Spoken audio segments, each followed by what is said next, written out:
I saw a man throw something from his car. It was a body. A young woman's body. For 50 years we never forgot Mary Schlais. For 50 years we carried her case with us. Welcome back to Crimeco. I'm your host, and today you're about to hear something extraordinary. A story that proves time doesn't diminish justice. It only makes it more powerful. You know, I've covered hundreds of cases, but 2024 was different. Minnesota became the epicenter of something revolutionary in forensic science. 3 cold cases, spanning decades, involving different victims, different circumstances, all solved in one remarkable year. What you're about to hear isn't just about advanced DNA technology or forensic genealogy. It's about families who never stopped believing, investigators who never gave up, and how science can finally give voices to those who were silenced. We're talking about a nameless baby found on a roadside in 1980, a man who died alone in an abandoned building in 1985, and a young woman whose dreams were cut short on a Wisconsin road in 1974. 3 cases, 3 breakthroughs, 1 incredible year. April 3, 1980. Cold Spring, Minnesota. She's out for her morning walk when she sees something that will haunt her forever. There, on Highway 74, wearing only a diaper, is a week-old baby, dead. The woman who found her, we'll call her Sarah, later told investigators, "I thought it was a doll at first. Then I got closer and realized, oh my God." Let me take you back to that spring morning in 1980. Cold Spring, Minnesota is a small town where everyone knows everyone. The kind of place where a dead baby on the roadside doesn't just shock the community, it devastates it. The Stearns County Sheriff's Office responds immediately. What they find defies explanation. This isn't a case of neglect or abandonment. The baby is clean. Her umbilical cord has been properly cared for. Someone took care of this child, but then they noticed something horrifying. Her tongue is missing. Detective Mike Peterson, now retired, tells me, "In 30 years of law enforcement, I'd never seen anything like it. This baby had been cared for, then something terrible happened."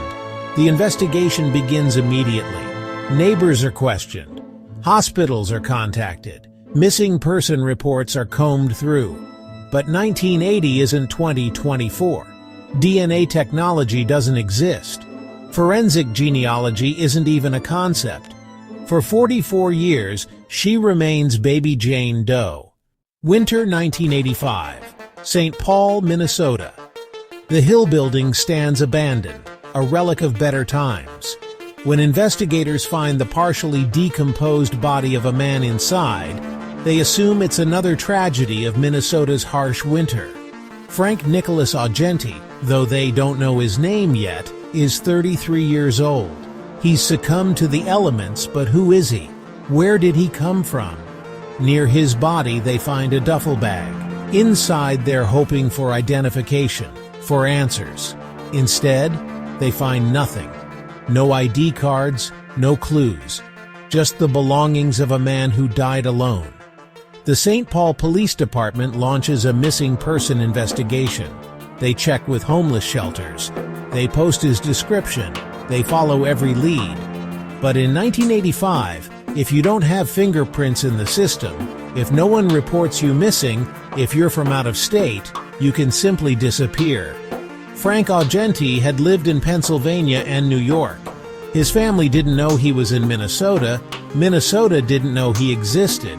For 39 years, he remains Hill-building John Doe. February 15, 1974, Minneapolis, Minnesota. Mary Schlais is 25 years old, a University of Minnesota graduate with her whole life ahead of her. She's hitchhiking from Minneapolis to Chicago, a common practice in the 1970s. She's smart, she's careful, but she's also trusting. When a man in a gold-colored vehicle pulls over, she gets in.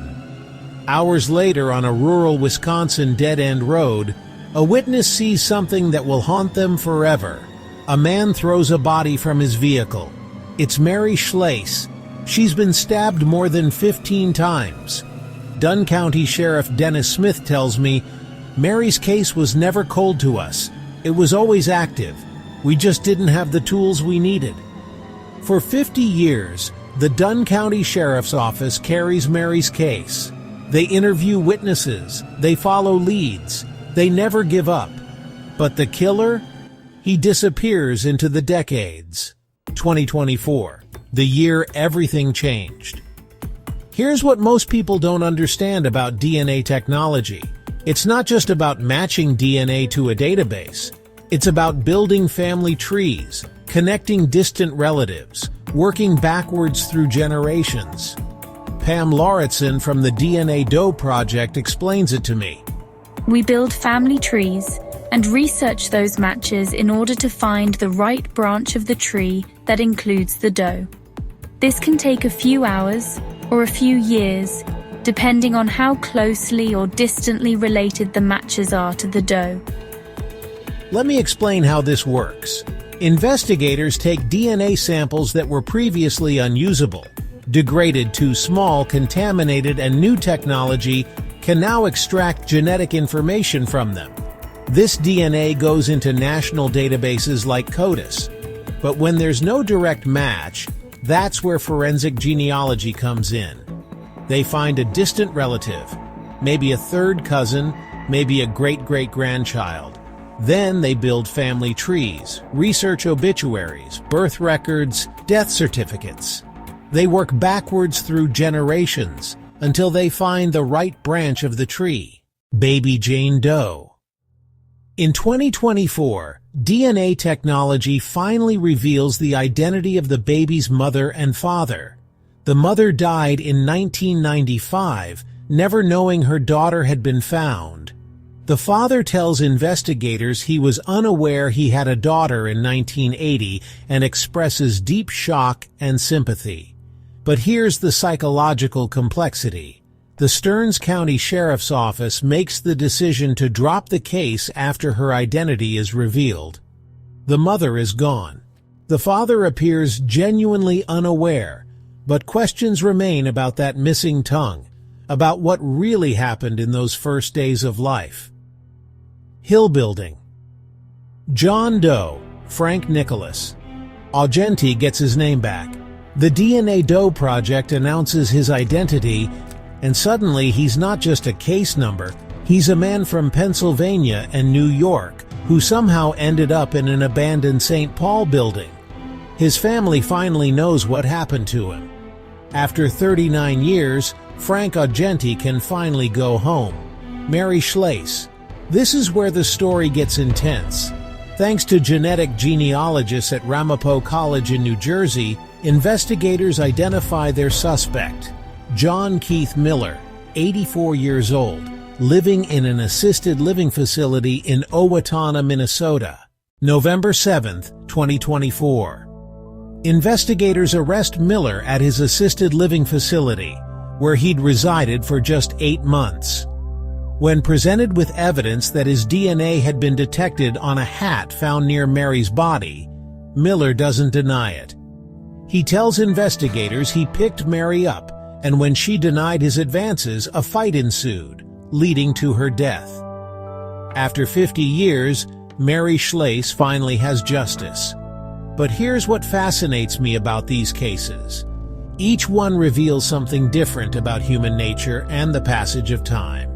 Baby Jane Doe. The inconsistencies are haunting. A baby who was clearly cared for, then found dead with her tongue missing. The father's genuine shock suggests he truly didn't know, but the mother took this secret to her grave in 1995. What was she hiding? Hill building John Doe. Frank Augenti's case reveals the tragedy of invisibility. A man dies alone, and no one knows he's missing. In our connected world, it's hard to imagine, but in 1985 it was entirely possible to simply disappear. Mary Schlais. The psychology of John Keith Miller is complex. He carried this secret for 50 years. He lived a life, maybe had a family, went to work every day, all while knowing he'd killed a young woman. When confronted, he doesn't try to deny it. After 5 decades, is this relief, guilt, or just the resignation of an 84-year-old man who knows his time is up? What strikes me most about these cases is the persistence of the investigators. Mike Peterson never forgot baby Jane Doe. Dennis Smith never gave up on Mary Schlais. The DNA Doe Project never stops trying to give names back to the nameless. These aren't just cold cases to them, they're people, they're families. They're justice delayed, but not denied. Detective Peterson tells me, "Every case stays with you, but the ones involving children, they never leave. When we finally learned her identity, it wasn't closure. It was just the beginning of understanding." Minnesota's triple breakthrough in 2024 represents something larger than just 3 solved cases. It's a preview of what's possible when science meets persistence meets justice. Across the country, forensic genealogy is solving cases that seemed impossible. The Golden State Killer, the Bear Brook murders, dozens of Jane and John Does getting their names back. But it's not just about the technology. It's about the human element, the families who never stop hoping, the investigators who never give up, the witnesses who come forward decades later. In Cold Spring, Minnesota, residents still remember finding baby Jane Doe. Her case haunted the community for 44 years. Now they have answers, but also more questions. In St. Paul, Frank Agenti's identity brings closure to a family that never knew what happened to him. In Wisconsin, Mary Schlais's family finally sees justice after 50 years. As I'm recording this, John Keith Miller sits in a jail cell, finally facing the consequences of a crime committed 50 years ago. Mary Schlais's family is processing emotions they've carried for 5 decades. Baby Jane Doe has her name back, but her story still holds secrets. Frank Agenti's family knows where he is after 39 years of wondering. 3 cases, 3 breakthroughs. One incredible year that proves time doesn't diminish justice. It only makes it more powerful. These stories matter because they remind us that every unsolved case represents a family still waiting for answers. Every Jane and John Doe was someone's child, someone's parent, someone's sibling. The technology exists now to solve cases that seemed impossible just a few years ago. But it takes funding, it takes persistence, and it takes communities that refuse to forget. Minnesota's triple breakthrough in 2024 isn't just about advanced DNA technology. It's about people who refuse to give up. It's about families who never stopped believing. It's about justice that may be delayed, but is never denied. So here's what I want you to think about. In your community, are there unsolved cases that need attention? Are there families still waiting for answers? How do you balance the incredible potential of genetic genealogy with privacy concerns? Should DNA databases be expanded, or do they represent a step too far? And here's the big question. John Keith Miller lived 50 years carrying the secret of Mary Schlais's murder. How many other cases are out there, waiting for someone to finally tell the truth? What would you do if you knew a secret that could solve a 50-year-old murder? Would you take it to your grave, or would you speak up? I want to hear from you. Drop a comment below, send me a message, or join the conversation on our social media, because these stories don't end when the episode ends. They continue with every person who refuses to let these cases be forgotten. Next week on Crimeco, we're diving into another case that proves technology and persistence can triumph over time. Until then, remember, justice delayed is not justice denied. Keep investigating, keep questioning, keep believing that every victim deserves their story to be told.